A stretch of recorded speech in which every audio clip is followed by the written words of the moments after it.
రేవంత్ రెడ్డి పాలన గురించి రేవంత్ రెడ్డి పాలన 10 ఏళ్ల తెలంగాణ ఇమేజ్ని కిందకు దిగజార్చిన పాలన. ఈ ప్రభుత్వం 2024లో 23లో రావడానికి ముందు, ఈ ప్రభుత్వ అధికారంలో రావడానికి ముందు తెలంగాణ అంటే దేశం మొత్తం అలా ఘనంగా చూసింది.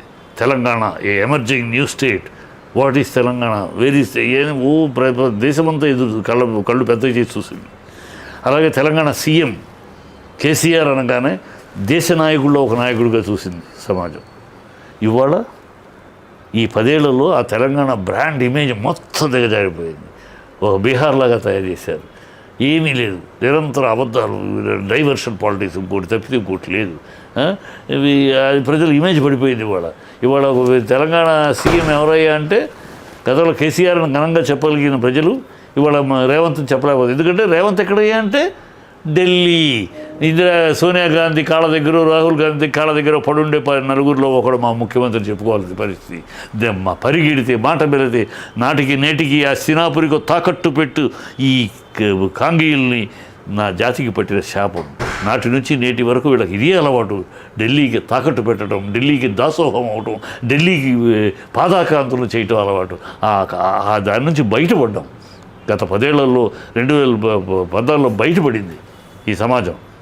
తెలంగాణ సమాజం వాళ్ళ పుణ్యమాని మొత్తం అసలు ఢిల్లీ దాసులు అనే నుంచి కమాండ్గా నిలబడ్డారు. ఇద్దరిని ఛాలెంజ్ చేసి నిలబడింది.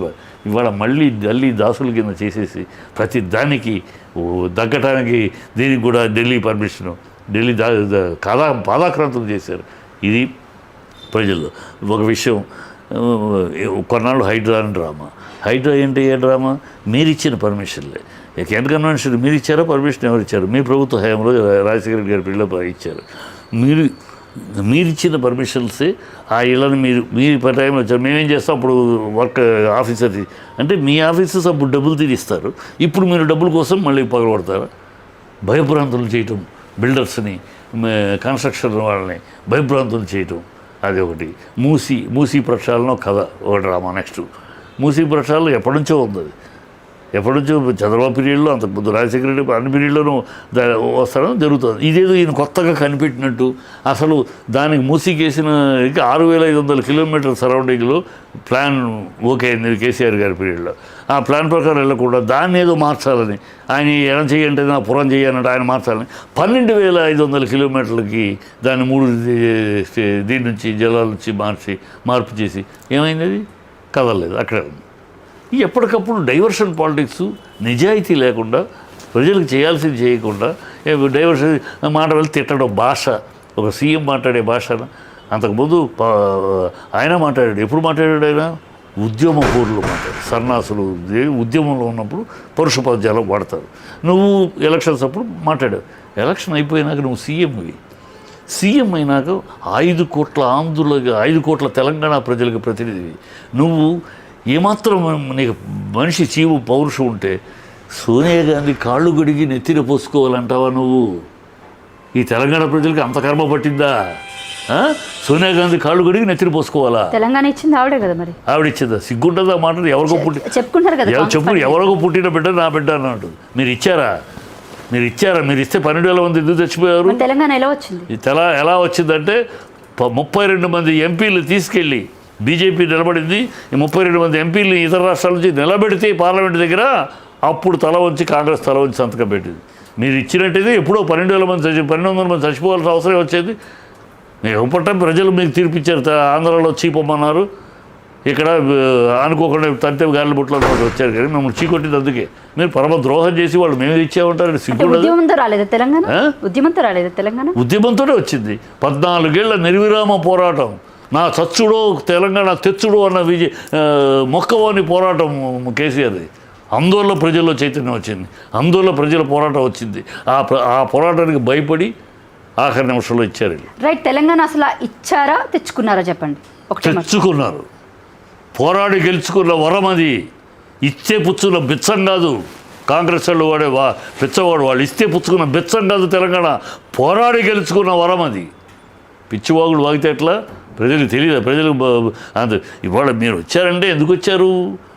10 ఏళ్ళు ఇచ్చాము, ఒక మార్పు చూద్దాం, మార్పు అంటున్నారు కదా, మార్పు చూద్దాం ప్రజలు ఏదో నమ్మారు. మరి మార్పు ఎలా ఉంది?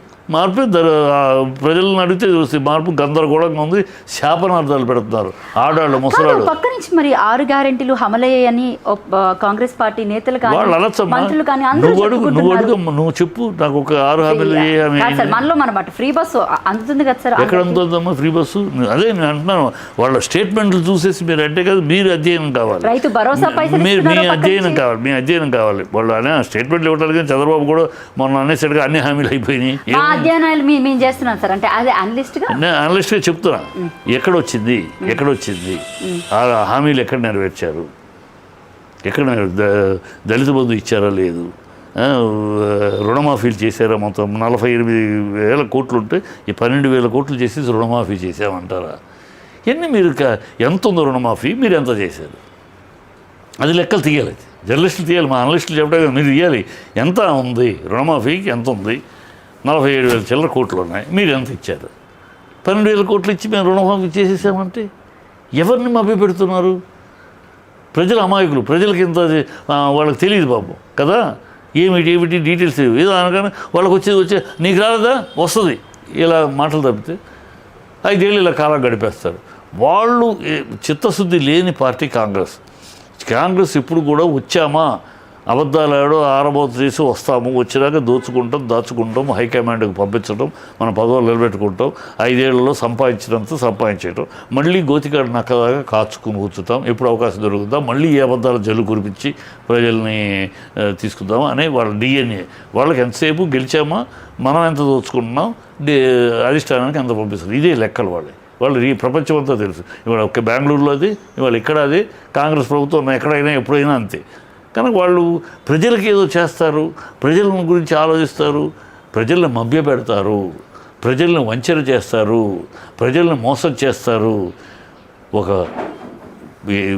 సింహం గర్జించును, పాము బుసగొట్టును, పిల్లి మ్యామను, ఎద్దు అరుచును. ఈ ఎంత నిజాలో, ఈ ఎంత పచ్చి నిజాలు, సహజ సిద్ధమైన నిజాలు కదా. ఈ కాంగ్రెస్ మోసం చెయ్యను, వంచన చెయ్యను, ప్రజలను భ్రమలోకి తీసుకెళ్ళి వాళ్ళని దరిద్రాంధకార పటునిష్ట జడ్లో నిలుపును అనేది కూడా అంతే సత్యం, అంతే నిజ. వాళ్ళ చరిత్ర చూసుకోండి. ఎప్పుడు కాంగ్రెస్ ప్రభుత్వం వచ్చినా, ఏ రాష్ట్రంలో వచ్చినా ప్రజలు మెరుగుపడరు, వాళ్ళు మెరుగుపడతారు. వాళ్ళ ఖజానాలు నిండుతాయి. మళ్ళీ మరో 5 ఏళ్ళకి సరిపడా 3 తరాలకు సరిపడా సంపాదిస్తారు. కారుకు కూడా గతి లేనివాడు కూడా కాంగ్రెస్ నాయకుడైపోతే 3 బిల్డింగులకి 6 కార్లకి ఓనర్ అవుతాడు.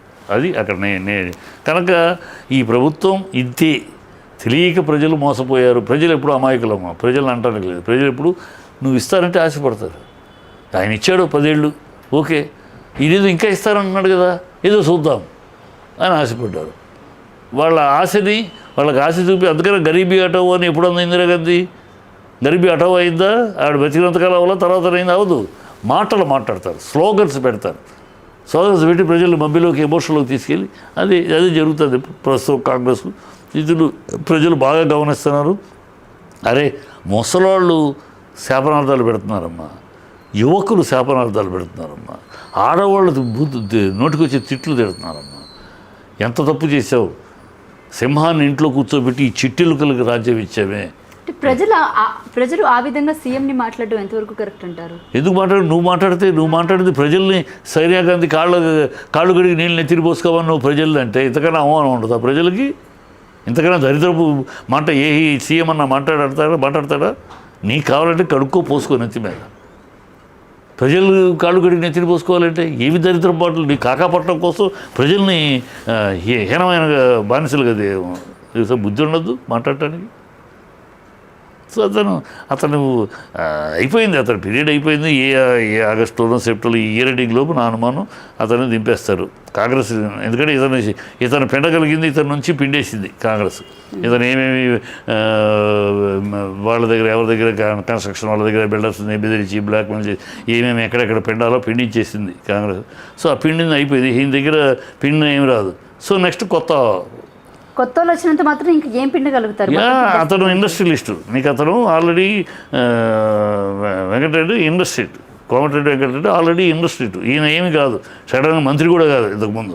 సో ఇతనుకున్న పాలఫోర్నియాకి అతనికి ఉండే అతనికి ఇండస్ట్రియలిస్ట్ ఆల్రెడీ మంత్రి చేశాడు.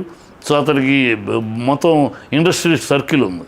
సో ఆ ఇండస్ట్రియల్ సర్కిల్ని లైన్లో పెడతాడు. అది వాళ్ళకి ఆ పర్మిషన్లు ఈ పర్మిషన్లు ఏయో ఇప్పిస్తారు, ఏదో చేస్తారని చెప్పి వాళ్ళకి మాట ఇచ్చి వాళ్ళు ముందు పెట్టిస్తారు.